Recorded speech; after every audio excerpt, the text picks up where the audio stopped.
Well, greetings, friends. Danielle Smith. I'm the president of the Alberta Enterprise Group. We are going to be speaking with one of the new presidents of one of the organizations that is in the energy sector. When I was just getting my feet in understanding the industry, it struck me that there are a lot of organizations representing a lot of different interests with a lot of complicated acronyms. So we all know about CAP and EPAC. We'll be speaking with CAOEC very soon.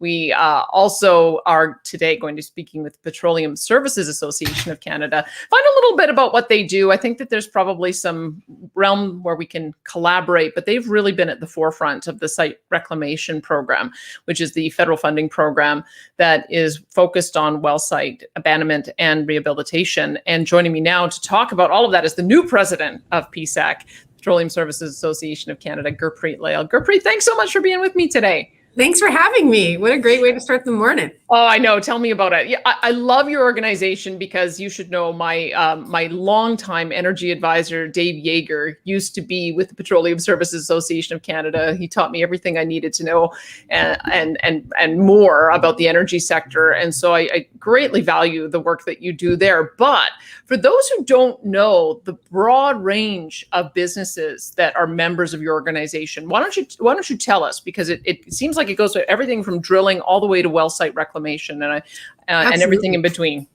So we represent well over 200 companies in the service sector. So and it's all encompassing, as you said. So if you go from snubbing, coil tubing, all the way up to drilling, there are members. So fracking, you name it, we've got them all. And the way I've described everybody, I'm like, we're boots on the ground getting the work done. And tell us how it's been in the last, you would have to look, I know you just recently joined them, so congratulations on your appointment. But what is it that your members and your board tell you about the ups and downs that the industry has seen, and your members in particular, since I kind of look back at 2014 as being a major pivot point, and I'm wondering how that has changed things for your members? Honestly, it's been an ebb and flow. Is the best way I can describe it from the membership, because it's not completely doom and gloom, but it's not the glory days that it used to be, right? So for our members, it's been tough. It's tough with the economic downturn, and then you layer that on with COVID-19, and it was a tough slog. Like, they'd have had to pivot extremely. I want to say almost 360 in terms of how do you downsize your business, but still keep operating so that we still get resources, and we're helping our customers still with the producers to keep operating. And it's been tough. Like, I think recently what we've realized is not only are we dealing with the downturn and the effects of the pandemic, but now we're also dealing with this whole oil and gas industry is being vilified in every sector you could possibly think of, whether it's, environmentalists coming at us or even governments. There's a lot of discussion about, I think Dave Yeager actually said it best. There's a lot of rhetoric that says, I care, but there's very little on how we're going to make changes. So I think being new to the industry, I find this fascinating. It's like, that's great. Let's blame the kid next door, but then not figure out how are we going to resolve this issue. Exactly. So when I'm assuming that one of the things you're concerned about is the federal consultation on the just transition for energy workers. When they came out with the just transition for coal workers, the idea was there will be no more jobs in coal. Therefore, we need to find something else for folks to do. And so I can only imagine that by naming this consultation the same thing, that if the current government has some plan of phasing out energy workers also, and so give me your sense of it, because I feel like there's a huge opportunity still in the energy sector, and I want you to tell us why you have some reason for optimism. No, for sure. I mean, I'm laughing because this just transition was like, oh, okay, that's great. How are you going to do this? Like, that would be great. So am I concerned about it? Yes. Are our members concerned about it? Yes, because we don't want this to become regulation that we're then fighting against, right? There is, at the end of the day, we all want the same thing. right? We're in the business to ensure that, the environment that we operate in is in a safe environment. And we're doing, honestly, when people say Canadian oil and gas is the most responsible, it truly, truly is. And we're working on the data to actually prove it. So now with ESG, we will have some of that data to say, you know what? We don't have human rights issues. Like, you want to go to Saudi Aramco to get your oil and gas? Well, let's talk about where that's coming from. But I think for us, when it comes to optimism, it's exactly that. Like, you're going to need, even to get to net zero, you still need fossil fuels for renewables. At the end of the day, that is reality. You're not going to go to a net zero future without making some impacts within the fossil fuel industry, but that industry is something you still need. I think explaining to my own kids, it's fascinating, because I was like, great, are you going to give up your cell phone tomorrow? Because guess what materials are used to make that cell phone? We want to talk about, the kids were like, go get a Tesla. I'm like, oh, do you know where that battery comes from? And what you have to do to mine the minerals to make that battery? Or let's talk about the grid itself. And once again, I think it was Dave Yeager that actually taught me all in his article about the wastage that comes from that energy grid. And if we look across the border to California, with all the ACs and the temperature from the summer, they couldn't keep up. And you're saying that tomorrow we're going to go to net zero, just transition over, and we're not going to have any oil and gas, and we're going to transition the workers into different fields? Fabulous. How? And I think that's the big question. I often wonder why there's such a huge disconnect, because it seems strange to me that so many young people don't understand that connection, that the quality of life that they have and the things they like to use requires a lot of energy.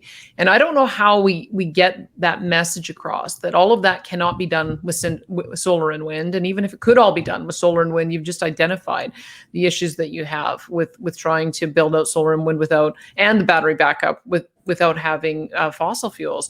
Do you have some thoughts though on how you create a new approach, or how you connect in with that generation that is, I think, very optimistic and idealistic about where we might get to, but not particularly realistic about how quickly we can be making some of the changes? Oh, absolutely. I think it's just changing the dialogue now. It's hitting them.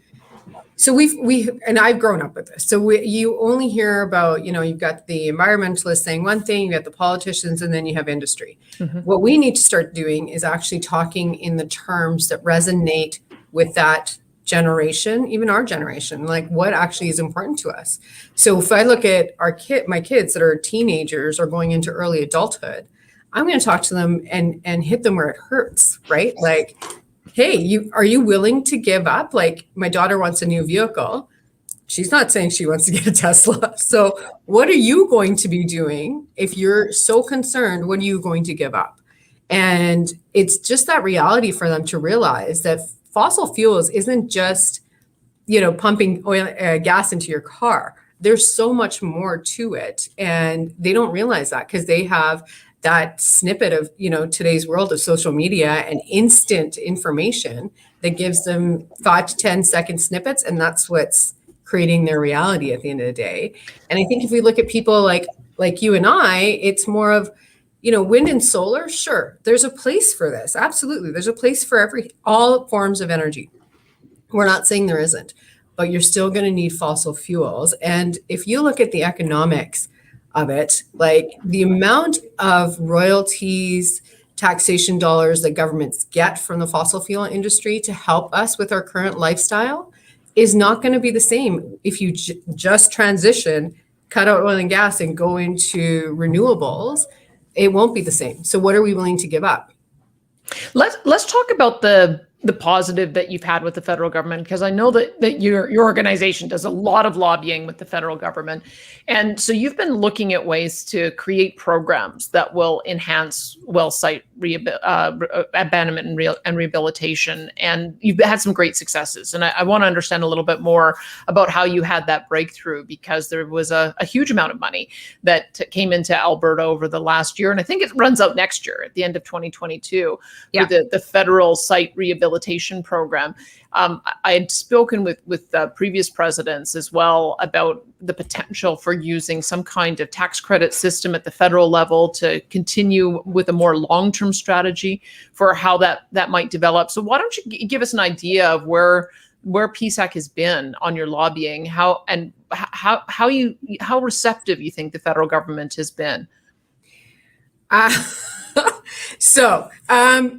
It's funny because once you get something, everybody's like, "Oh, you just made an ask and it appeared." But this had been years of work prior to my time here. So, I came in at the tail end, but it was a lot of effort from our members to gather data from various sources, not just from their own industry, but from banks, from different environmental companies, and actually start lobbying provincially.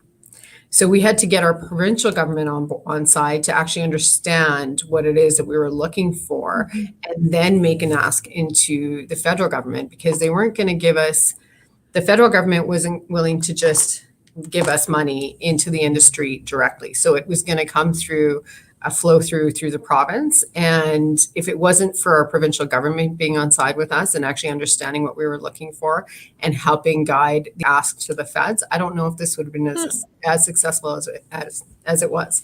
So when people look at, and you're familiar with this, obviously, Danielle, but when people look at politics and the government, they're like, "Oh yeah, you just walk in, you make an ask, and hey, you get money or you get a no." And that's not how it is. So, to actually create jobs was a huge thing for our industry and our sector at a time where we were looking to figure out what are we going to do with all the unemployment going on in the province, and that we had skilled workers that could actually start working on closing up some of these wells and, making an impact on the environment.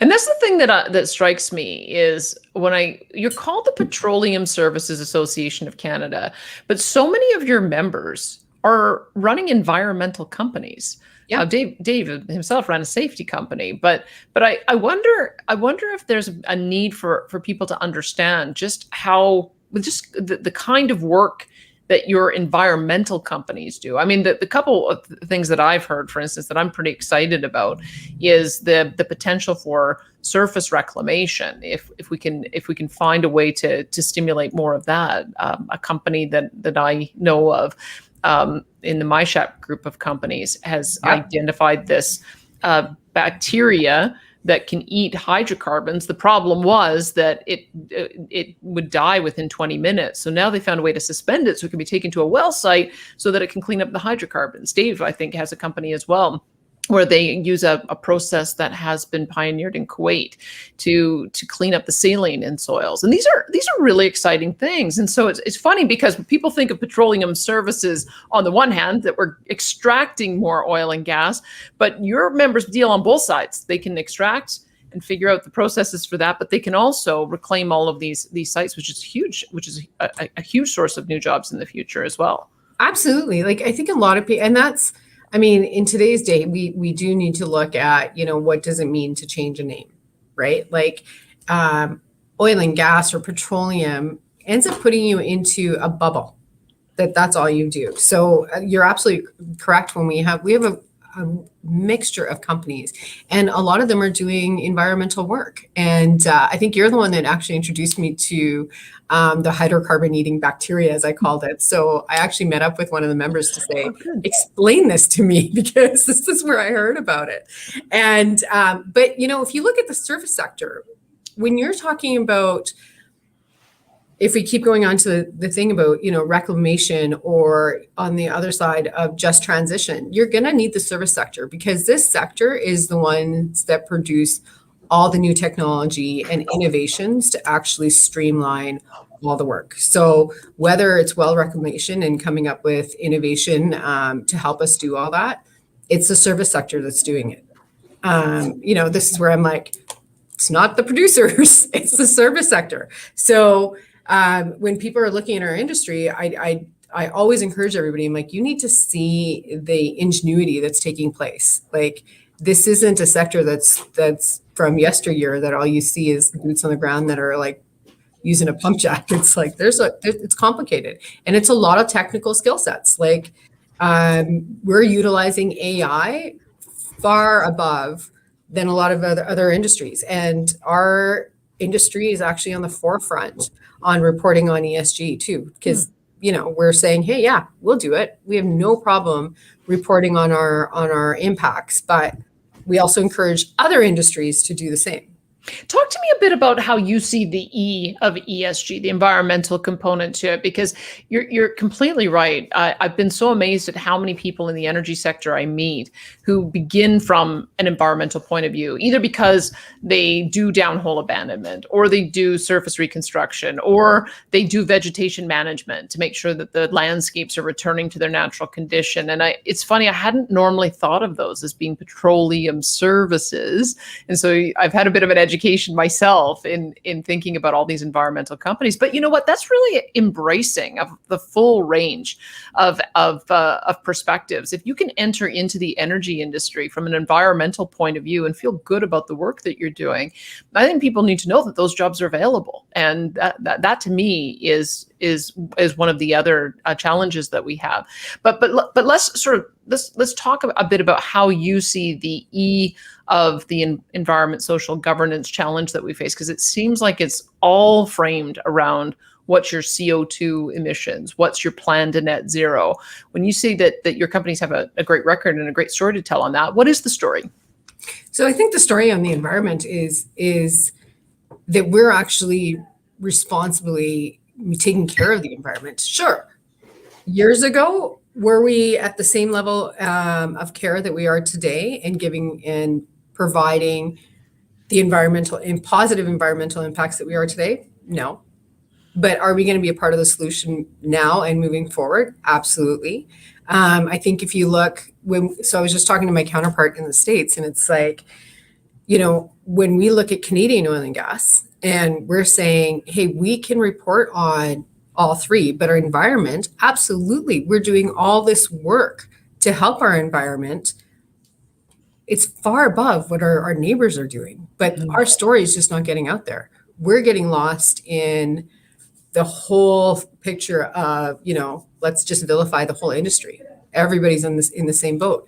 But I'm like, no way. Our environmental impact and record is far above better than we in a lot of the other countries. And I think that is the message we need to start getting out, that we're actually working within our provinces and within, even if we look at our Indigenous population, like this is our First Nations, we're trying to work in partnership with them to say, what are we doing? And I think that's where people will start seeing the impacts of Canadian energy sector. Completely. And there's a lot of First Nations companies that got established to take advantage of that site rehabilitation program too. Absolutely. So let me get this question in from Ross. He says, how big is the remediation problem versus the perception of the problem? And let me map out how I see it. You can correct me if I'm seeing it the wrong way.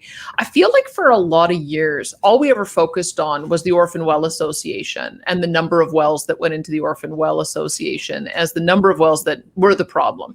And it always struck me as that's not very many. It was only a few hundred, and the Orphan Well Association was just I think they only have $15 million budget on an annual basis.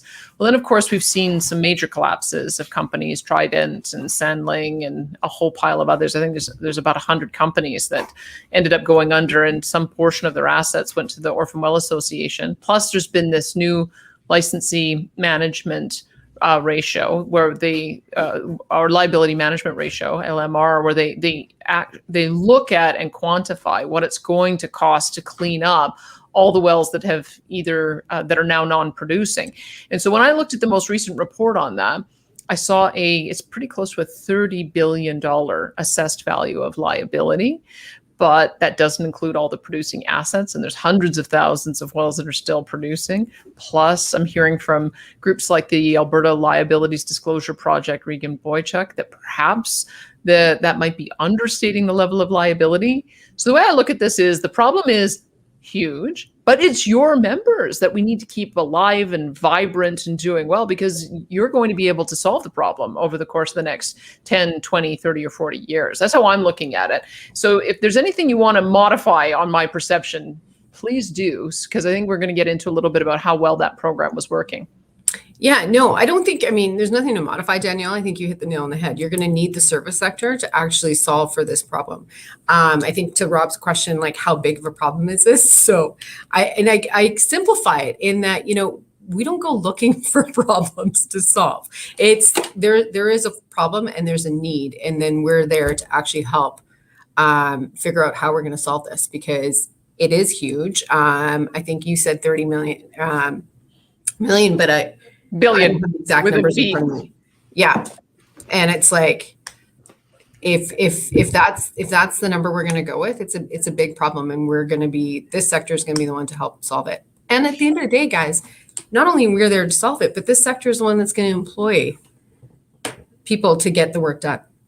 Talk to me a little bit about how much employment there is in the service sector, so that we know what kind of jobs are potentially available as we get into, and maybe you can even talk about it looking in the rearview mirror about how many new jobs were created with the site rehabilitation program that came in. Yeah. So with the site rehabilitation program, I think there was about, I don't have the exact number in front of me, but there's thousands of jobs that were created because of that. Currently, with all the layoffs that took place with the downturn, and then compounded with COVID-19, we're now struggling getting workers back. Mm. So there's a twofold problem, right? So we're having issues with fulfilling roles in jobs and bringing people back, but we're also, because of this whole negative rhetoric that's going around on the oil and gas industry as a whole, it's also hard to attract new talent. Mm-hmm. So when we look at, a new young graduate from university, they're looking for careers that are going to be lifetime, right? Or 5-year span or whatnot. And if all they're hearing is this is a dying industry, that we're transitioning tomorrow out of fossil fuels, like, who's going to want to come? So we're combating this unemployment rate now twofold. And that's where we got to start talking about, no, we're not dying. You're going to need fossil fuels for quite a while.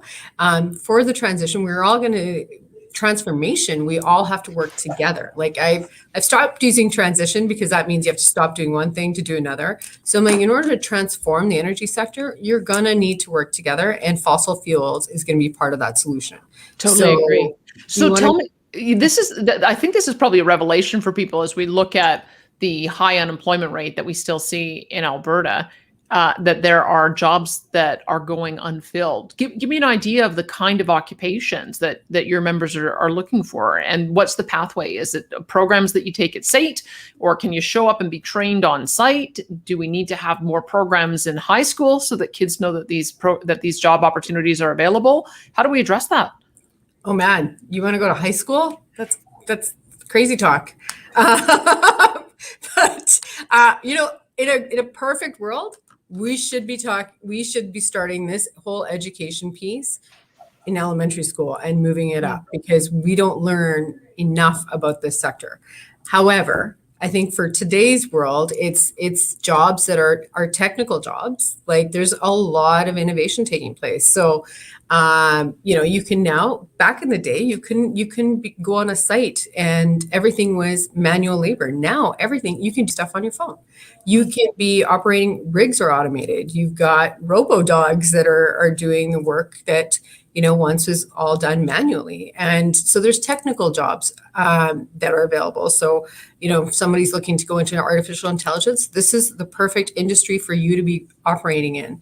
But there's also jobs like, we need drivers for trucks. We need, they need different driver's licenses. You need, if you need more training, the service companies are willing to train and ticket their workers once they get employed with them too. So that's what we're struggling with. Like, it's hard to attract members, but then you want to train them. And we're saying, we'll train you and we'll keep you long-term and grow you within the industry to different aspects of it. So we're looking for, and I mean, I know you're talking to COEC, and I'm sure Mark will tell you the same thing.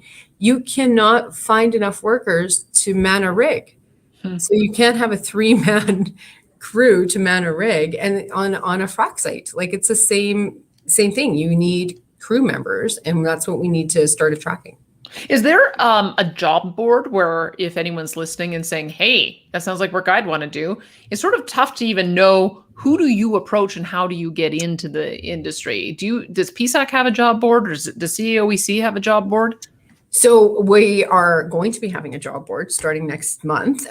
We're launching just a pilot project to start polling our members, because this was such a pressing issue for them, to say, send us your vacant employment opportunities, and we'll start posting them and getting them out on social media.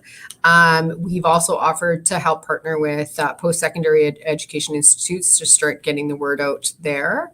I do know there's other folks in the industry that are going to be hosting job fairs and letting everybody know that these job fairs are coming.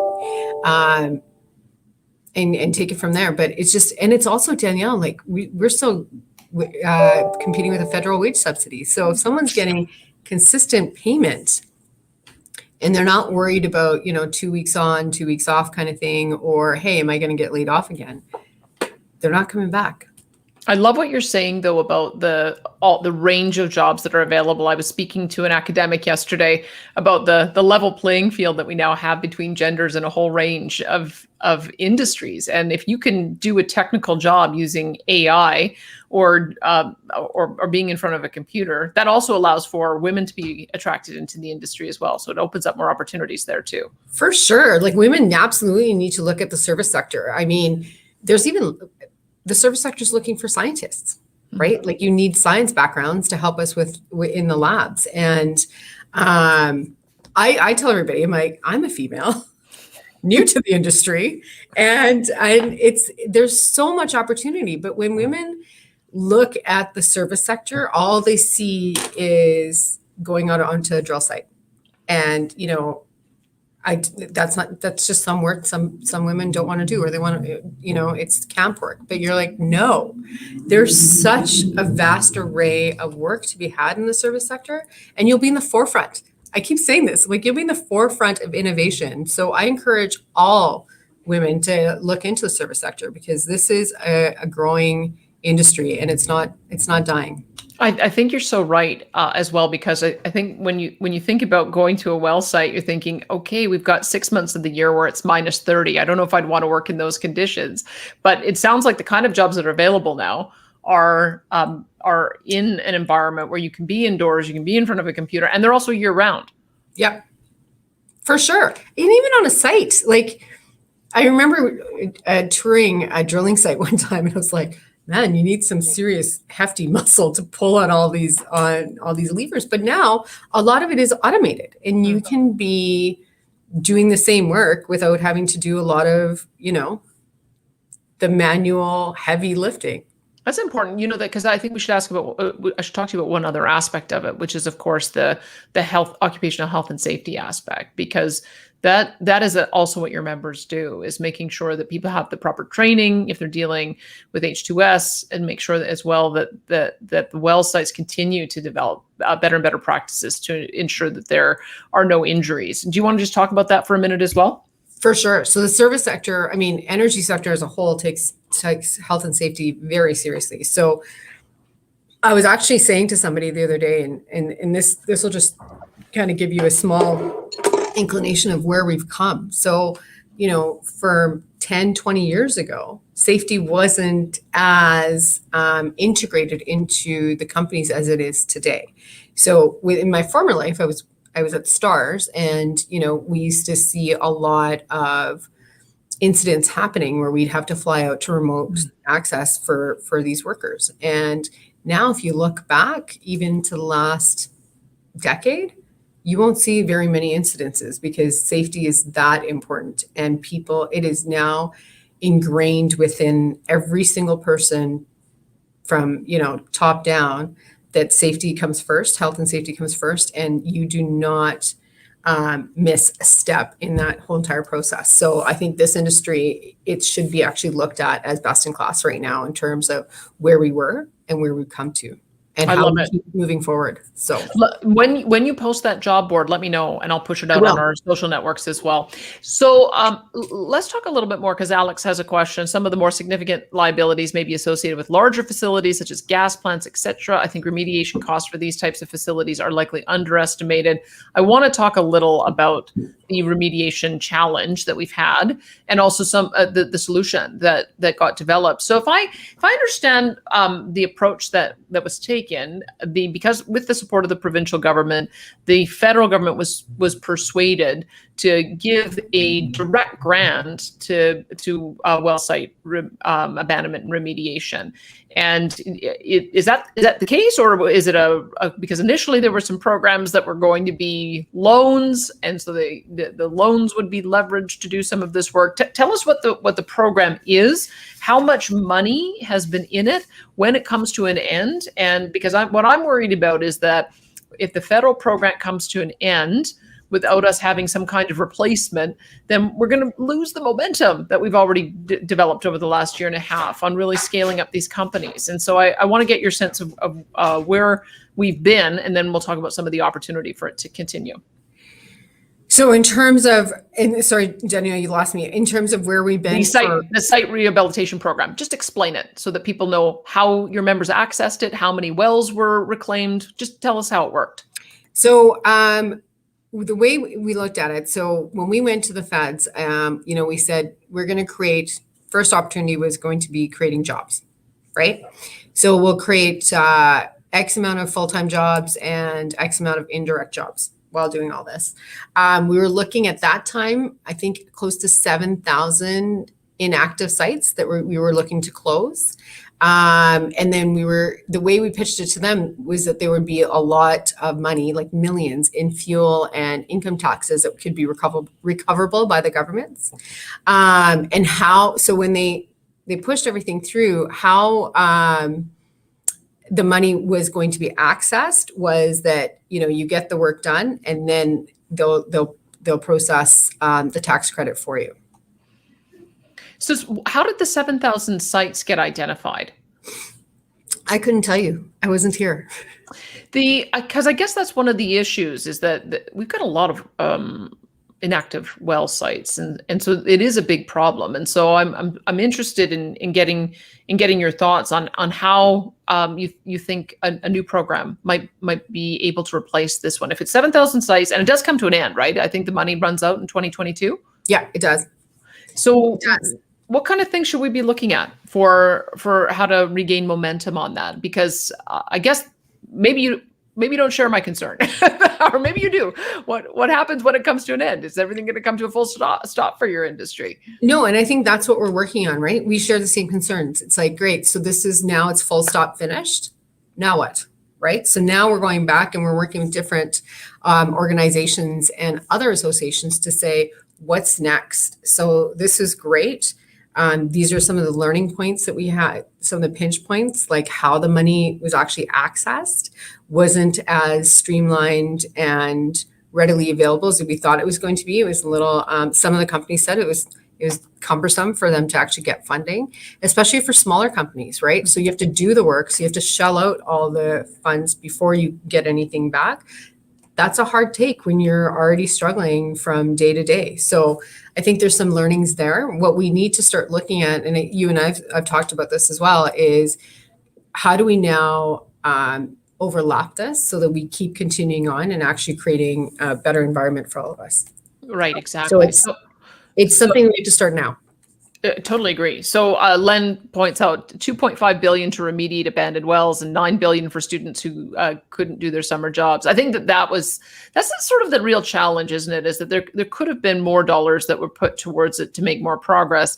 But there is sort of also this notion that it's industry's problem to clean up, and should it be supported with direct government money at all? I guess I've taken the view that it's a shame we find ourselves in this situation. Absolutely. We should have been seeing well sites cleaned up along the way so that we didn't end up with this huge inventory. But now we're in a position where we've got well sites that have sat unreclaimed for literally 60 years, and the person today who owns that site isn't the person who drilled it. And so how do you bridge that gap if we're going to be talking about some more programs or supports for how we can continue keeping this reclamation going? How do you frame it for somebody who just says, no, I don't think any dollars should go towards it? Well, that's one of the challenges that we face, is that and I've talked with Professor Andrew Leach, who is very much of the view that this is sort of an industry pay approach, and I'm just wondering if you have some kind of argument of why it's kind of all of our problem. It is all of our problems. Like, I don't think this is like, what do they call it? Polluter pay. Mm-hmm. So, from 60 years ago, you're absolutely right. It's not the same people. It's not the same world we live in, not the same industry. And this is not just an industry problem. It's an everybody problem, because when industry does pay royalties or taxation into governments, that then translates into, better infrastructure in our provinces and our cities. Like that money comes back to us. So absolutely, the government should be helping us. If we're helping the government on one side, they need to help us as well. And if we're looking at making an environmental impact, then we all need to be working together. And this is an everybody problem, not just a me problem. I'm not putting words in your mouth. I just wanted to let you know that I have somebody commenting on this, and then we're going to talk through some of the issues that Steve raises here. He says that his view is that the site rehabilitation program's been mishandled from day one, from service companies having to gather data on wells and then applying on behalf of the oil company for the funds in stage one. It made no sense. Producers should have applied for the amounts needed, and then once granted, would have cleaned up these well sites faster and with the service providers they were already using, which would have kept people working. But the governing body handling this money wanted to reinvent the wheel. I have to tell you, I heard that too, that they didn't really plug in particularly well to the existing system that we already had for how your companies get commissioned by producers. Is that a fair concern? So from what I've heard, and I'm like you, this is what I've heard. I would say it's a fair statement for some. So not the whole service sector. I think some of the service sector members were like, no, this is a better way of doing it, because then it's not so controlled, and then it's not just the how did they put it? The have companies that already have contracts. It's for everybody, right? It was open field for them. Was it mishandled? I couldn't speak to that because I wasn't there for it. Were there lots of your members though that would have wanted to have the opportunity to participate but weren't able to, or did they solve those glitches along the way? No, I think there's still members that would have wanted to have the opportunity to participate, but they didn't. Didn't have enough resources to do some of the requirements that the feds or the federal government had put on the industry to get the funding. Yeah. So yeah, in short answer, yes, there's more that could have participated. Okay. I've got someone, he continues, the SRP money now seems to have been granted to consulting firms with Indigenous ties or partnerships, and new partnerships with these communities and companies have formed. This is a good thing. It's just that the way the money was handled out. So now if you have a project that is $8 million to reclaim or abandon, you do need to have those First Nations partnerships. I think that's actually one of the successes, in fact, of what I'm seeing now, is that we're now seeing more because I think in the past there were a lot of First Nations partnerships and community benefits agreements that involved compensation. But I think increasingly what we're seeing is capacity building, and so many First Nations companies are forming to partner and actually do this work and hire individuals from those communities. Is that what you're seeing too? Because it does seem to me that there's been a big shift in the last 5 years. I am. And I think this is an amazing story that the industry should be shouting from the rooftops, because this is now a form of collaboration. Right? Whereas we're doing something and not just talking about it. And that also seems to me that also extends our ESG message as well. If we're talking about the industry being at the forefront of reconciliation, that should be also a good news ESG story too, right? Yeah. I mean, and you were at the same conference as I was, and I was blown away about the collaborative conversations and dialogues that we were having with First Nations and within the industry. And I would say that's a first. I haven't seen that in a lot of other forums that I've been a part of, and it's something that we should all be very proud of.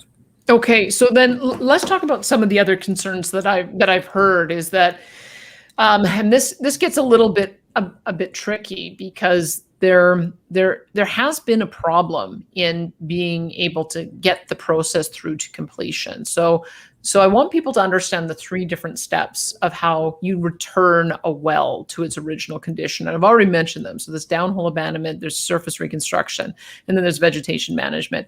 My understanding is most of the money being spent is downhole abandonment. So explain what that actually means. Sorry, I didn't get your question. What is downhole abandonment? When people use that term, what does that mean? Good question. Okay, sorry. I thought. So I would say, Doug said she has been studying up on all of this. You can ask her anything. I'm like, good question. I'm 1 month into the job, still trying to learn what everything is. Let me phrase it another way. Yeah. One of the things that I have heard is that the surface reclamation, where they remove all of the equipment and they do the replanting of the vegetation, is not occurring because it's not possible to get a reclamation certificate very easily out of government. And so if you're going through, you're going to spend a whole bunch of money doing all of that surface reclamation, but you can't get a reclamation certificate. What that means is, number one, you don't get to reduce that portion of your liabilities. So it still doesn't help your corporate health. Number two is that you still end up having to pay your municipal property taxes because you are still seen to be the steward of that piece of property. So you don't end up seeing the reduction in your operating. The third problem is you still have to continue paying the leaseholder the land lease surface access, even if you're not using it anymore. And in the extreme, I'll give an example of one of the stories that I heard. One of a longtime supporter of mine, I was talking to him about this issue and how do we make sure that we create incentives to see the entire process through to completion. He said, yeah, that's right. I drilled a well in the 70s. We reclaimed it in the late 90s. It is at a point now where the farmer is able to get 2 harvests of hay off it each year. So that should be on the surface an indication that it's actually returned to its pre-production value. And here he is, it's 2021, and he still hasn't received a reclamation certificate. So he's paying the landowner leases, he's paying the property taxes. It's still on his books as a liability. That doesn't seem fair to me. And so maybe you can just tell me if you've got some potential thoughts on how big a problem that is and what some of the solutions might be. So I think it's a mixed opinions from the service sector. You know, some people in our industries seem to think that it's a bigger problem, and others not so much. In that, you know, there's different economics and way of looking at it. But I think if we look at the ones that do think that there's a problem, we're looking to government once again to say, not necessarily a taxation, but to say, how are we going to actually incentivize for this to take place and have a full cycle completed? You know, it's more of a carrot, I would say, for the industry versus a stick, like Just Transition was. Yeah, completely. So give me some idea. I know that you're limited for time today, and so we'll go a little shorter than we normally do on these things. But just give me an idea of the kind of priorities that you have identified as the new incoming president, and what sort of things you'll be working on. And let's see if there's some areas that we can collaborate. I think, well, first of all, you and I will be collaborating on some of this reclamation work here to move forward, and we'll be working with some other associations as well. In the foreseeable future, right away, we're working on getting a recommendation into the CCUS tax incentive credit from the Federation because they are looking from the federal government that they're looking for some consultation on. So we've started working, we've actually got advice from our American counterparts that actually had great success in lobbying for credits. And it was once again, they had a carrot coming their way versus, you know, this is just the way we're going to do things and your industry is obsolete. So I think some of those comments we're going to be working on. We're working with the provincial government to help us move the needle on some of our ESG work that we're thinking on embarking on as an industry, and start having that conversation to say, here's what we are actually doing, what we're about. Because even when you look at, I had a call one morning when the United Nations report came out, and everybody was like, what do you think? Oh my God, what's happening with your industry? I'm like, let me remind people what Antonio Guterres said. He said that this is sort of sounds the death knell, I think, for the industry. And I think the rest of us were looking around saying, nope, there's still a lot of life in this industry, as you mentioned, transformation and all the kind of jobs that we're talking about. But continue on. So what kind of feedback did you get? So I think, and that's what we were saying. We're saying, oh my gosh, like before you guys start putting this out there into the universe, let's have a conversation and actually talk intellectually about what is truly happening and what countries are doing about it. Like, for the Canadian industry, we keep saying, and we've been saying it over and over again, we are one of the most responsible producers of oil and gas energy in the world, and no one's listening because it's getting lost in all the noise and the vilification of the industry. So I think it's time.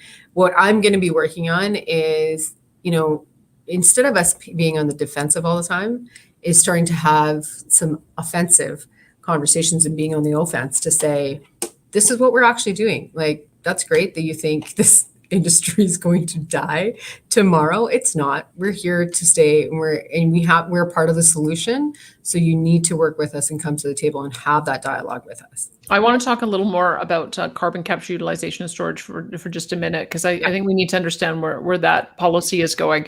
And Ross came to my rescue saying downhole abandonment is cementation of the wellbore. It can be a problem if there's poor cement job, though.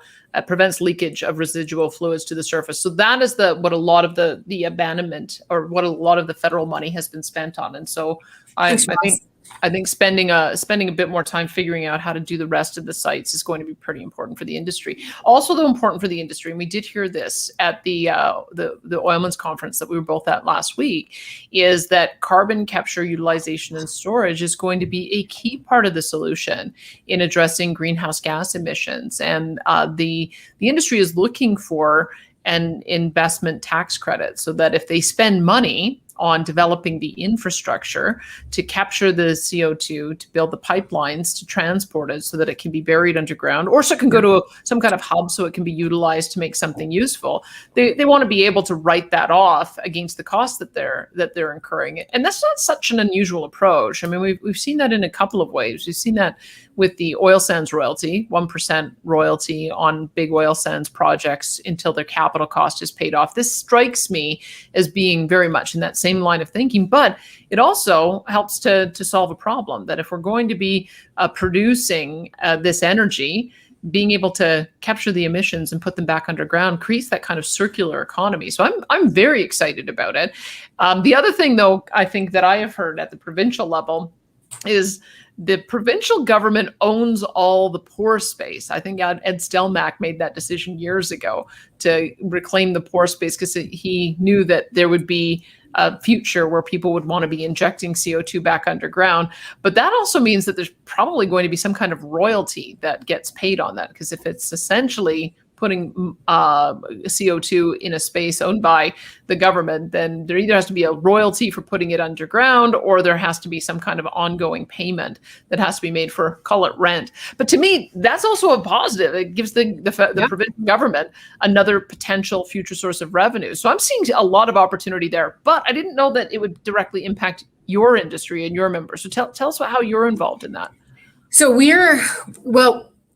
the energy sector as a whole is involved in that. And so for us, so the way our members get paid is if we're working. So if our producers or our customers are in a regulatory environment that's positive for the industry, we'll be working and we'll be seeing the fruits of that labor. So we usually will work in partnership with whether it's CAP or EPAC to say, we'll lobby as well on your behalf to say, this is how it's going to affect our industry and what we're doing with it too. And Canada has the infrastructure for all of this. Like, we don't need to look anywhere else. We have it within our own border here to say, we can do this. You want to do carbon capture? We could lead the way on this. Well, I think we can. And the tax credits that's a bonus part of it. You know what I mean? At the end of the day, that's a good thing. I think this is an important thing for people to understand, because I think that there has to be a bit of a switch in how we approach the issue of CO2. And I'm wondering if you've seen this too, because I was a bit surprised to see it, because I'm new to the job too. I've only been at AEG now since April. And one of the first things I did was call our members to find out what was on their mind. And I kept hearing net zero strategy, net zero investment. How are we going to make sure that we address our emissions? And it seems to me what occurred is that when the federal government announced that they were going to be putting a price on carbon of $170 per ton, that caused a lot of these entrepreneurs to sit back and think, do I really want to just passively sit here and pay a tax of $170? Or can I develop strategic partnerships with other companies and other approaches so that it only costs me $100 for the takeaway of my CO2? Or if you want to even look at it more positively, is there a way for me to turn this cost into a revenue stream and look at CO2 as a feedstock? And then maybe someone will pay me to take the carbon dioxide away. I think that there's been a real switch in the industry, and I'm not sure that the politicians fully appreciate just how all in the industry is on taking innovative approaches to solve these problems. I mean, again, at that conference, it was not only partnerships with First Nations, but it was the race to net zero, a race that everybody in that room, and there was 300 executives, said, yeah, we got this, we can win this. So I want to see if you're experiencing the same thing, because it seems to me like there's been a major switch.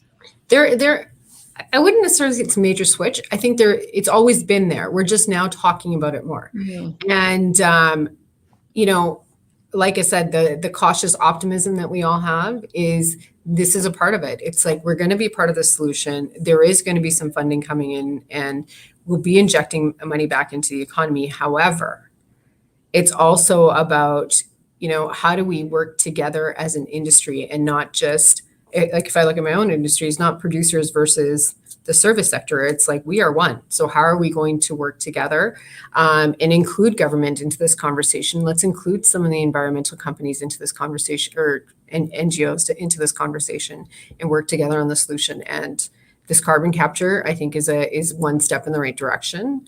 And it's also like, I had this funny conversation with someone in BC. And I wouldn't say funny, but they were going on and on about how horrible Alberta is in our practices and our emissions, et cetera. And so then I went down to my background, and I said, have you ever measured India's emissions? Because I'm like, when I visit with my parents, let me tell you, it's not fresh air I'm breathing in. So let's talk about what those countries are doing, because you seem fine with purchasing and buying product coming out of there, but you're having issues with Alberta, which is nowhere near emitting those type of volumes. So let's actually talk real conversation and not just go off of media headlines. You're so right too. I've been surprised in the last number of months at the number of environmentalists who are coming at this issue in a way that surprises me, because I think as well, and maybe it's with the new minister, Jonathan Wilkinson, because he's such a huge fan of hydrogen. I understand he has a hydrogen car himself. But maybe there was that switch in the environment minister, but also switch in the natural resources minister with Seamus O'Regan. Mm-hmm. It seems to me like there was a full conversation for a lot of early years of the Liberal government of, it's got to be wind and solar and batteries, and that's it. Now that we can broaden the conversation out to talk about small scale nuclear and talk about hydrogen, it's created a different conversation. And I've been amazed to see, I've got two environmentalists now who believe that our industry is the solution to the issue of greenhouse gas emissions. One who's involved in a group called Climate Sen, he thinks that the only way we're going to be able to roll out a program at scale that will reduce global emissions is through things like carbon capture, utilization, and storage. And same with the Hydrogen Association that I talked to a couple of weeks ago. He was pretty funny when I was talking with Mark. He said, "Okay, well, your members are pretty right wing. I'm extreme left, but here's where we agree is that hydrogen is part of the solution with carbon capture. We can find some common ground here." And that kind of pragmatic environmentalist seems to be a new development. I don't know if you've got any many similar stories, but I've been really encouraged that we might be having some kind of breakthrough where we can find some middle ground. I hope there's more of him. Yeah. Because what we're seeing, so personally, when we have conversations, yes, there's that pragmatic approach, but public opinion is what's winning out. And in the public and media, what we're seeing is not that approach, right? It's still, it's one side versus the other. And we need to, that's what I keep harping on this. We need to change that, because those 2-minute, 30-second snippets are what people are generating in their storylines, in their minds. And that is not the case. And we need to change the whole entire rhetoric to say, no, we are working together on a solution. I am so We glad. are the solution. And I am so glad that you are in the position that you're in, because I know that you're going to have great success in helping to lead that conversation. Thank you so much for starting us off on that today. I sure appreciate your time. Thank you. That was a lot of fun. Yeah, let's do it again. Thank you so much, Danielle. You got it. That was Gurpreet Lail. As I meant, I put her on the spot because she's only been in the position for a month, but she is the new president of the Petroleum Services Association of Canada. As you can see, a pretty broad range of membership, number one, but also issues that they're dealing with. And if they do end up rolling out that job bank in the course of the next month, I will make sure that we post it on all of our platforms. You will probably notice that we have now regained access to our Facebook page. We had lost that back in 2018, and our friends at Facebook, yes, we do have some friends over there, managed to hook it up for us. So follow us on Facebook. You can follow us on LinkedIn. You can follow us on Twitter. And of course, you can tune in here every Thursday. I'm now switching to an earlier time slot just to allow for us to have more opportunity to chat in the morning, as well as hopefully not interfere with your day. Some of the feedback that we got was that you might be able to watch it live if we went on a bit of an earlier time slot. So here we are. If you missed any part of this broadcast, we also make it available for download on podcast, on Google, on Spotify, wherever you get your podcasts. I'm Danielle Smith. I'm the president of the Alberta Enterprise Group. We'll be back at it again next week. Thanks so much for tuning in.